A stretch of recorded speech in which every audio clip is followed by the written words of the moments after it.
Although the business applications for the spot healing brush tool aren't as numerous as some of the other tools, it's still a really fun tool to know how to use.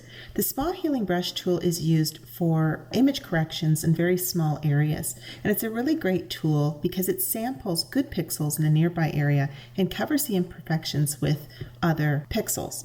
And it's a really great tool to use for fine lines and wrinkles. And here I've got a sample image, and I'm just basically going to zoom into this picture. So I'm just going to do Control or Command plus. And I'm going to create a blank layer, and I'm going to make that active. So the reason why I'm doing this is because I want to be able to take that layer and make opacity adjustments at the end so that I haven't completely changed this person. So I'm going to click down here on the little icon that looks like a page with the bottom left hand side of the page folded up, and I'm going to create a new layer. I'm going to select the Spot Healing Tool brush, which is the 7th tool down, and it looks a little bit like a band-aid with a little bit of marching ants around it. Now basically I want to make sure that in my options tool panel I have sample all layers checked off. Now if you can imagine that I want to make the brush just small enough to cover any imperfections that I want to fix.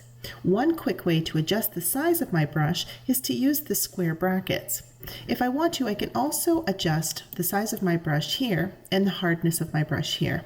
So you want to choose a size that's going to work for this particular issue. So what I'm going to do is I'm going to choose a brush that's about this size, and what I'm going to do is I'm going to click over an area, and you can see that as I'm doing that, it's actually covering the area with different pixels.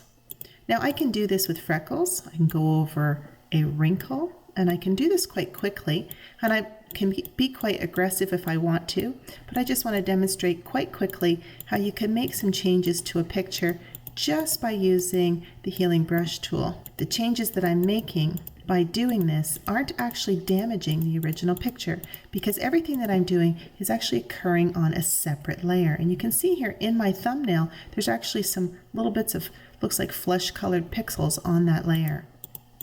And as I hover over, and you can go ahead and make changes as well as we go, you'll notice that this area is getting more and more perfect looking. The problem with this, and the problem with making adjustments like this to any picture, is that sometimes it lacks a certain level of realism. Sometimes as I'm removing some of these birthmarks on her lips, for example, I could be changing her and doing things to her picture that she may not actually like. The nice thing about doing this on a separate layer, you could actually do this on the same background layer if you wished.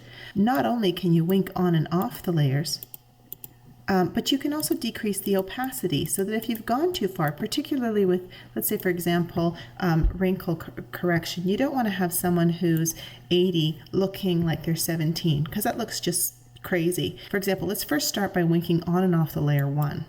You can see here that the corrections that I've made are quite dramatic. But what I do want to do is I'd like to take this layer, and instead of leaving it completely perfect, what I'm going to do is I'm going to take the opacity and I'm going to dial it down.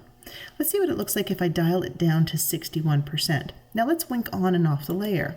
You can still see that I've made image corrections, but I haven't completely wiped out every single imperfection. I could go down further still and still have a level of correction that isn't too distracting from the original image. Go ahead and play with the Spot Healing tool to correct things like small blemishes, fine lines, and wrinkles, and play with the sliding scale of the opacity level so that you can see what is the best solution or what is the best correction for the image that you've chosen without going overboard.